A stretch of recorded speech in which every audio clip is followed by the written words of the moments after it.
चंद्रयान-3 की उड़ान के बाद अब भारतीय अंतरिक्ष अनुसंधान संगठन की अगली नज़र सूरज पर है। जी हां, इसरो का जो अगला मिशन है वो सूरज से जुड़े रहस्यों को पता करने का है।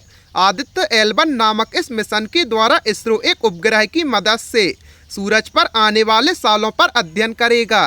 पहली बार भारत द्वारा कोई इस तरह का मिशन किया जा रहा है जिसका नाता सूरज के अध्ययन से जुड़ा हुआ है। इतना ही नहीं, सूरज के पास केवल अमेरिका, यूरोप और जापान देशों द्वारा ही कोई उपग्रह अभी तक स्थापित किया गया है। यानी अगर भारत इस मिशन में सफल हो जाता है तो उसका नाम भी इन देशों के साथ शामिल हो जाएगा। आखिर क्या है भारतीय अंतरिक्ष अनुसंधान संगठन का ये मिशन और किस तरह इसकी तैयारी की जा रही है, आइए जानते हैं इस वीडियो में।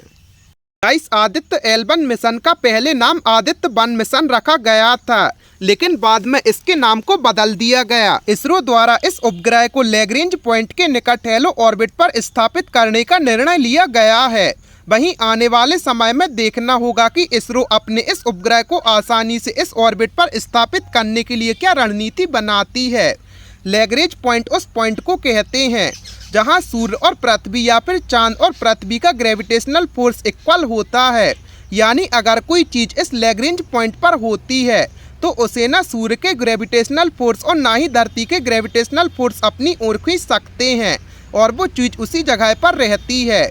वहीं Lagrange point L1, L2, L3, L4 और L5 प्रकार की होती हैं।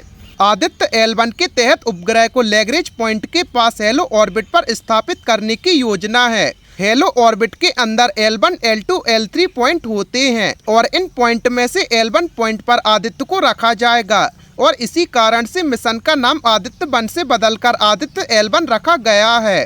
हेलो ऑर्बिट पृथ्वी से 1.5 मिलियन किलोमीटर की दूरी पर है। वहीं L1 उपग्रह को स्थापित करने का एक फायदा भी है।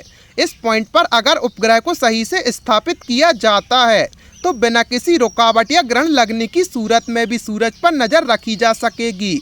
इतना ही नहीं, जहां आदित्य 1 मिशन के जरिए इसरो केवल कोरोना के बारे में अध्ययन करने वाला था, वहीं आदित्य L1 के तहत इसरो का अध्ययन का दायरा भी बढ़ जाएगा और वो अब इस अध्ययन में कोरोना के साथ साथ सूर्य के फोटोस्फीयर, क्रोमोस्फीयर, हेलो और इत्यादि चीजों पर नजर रख सकेगा।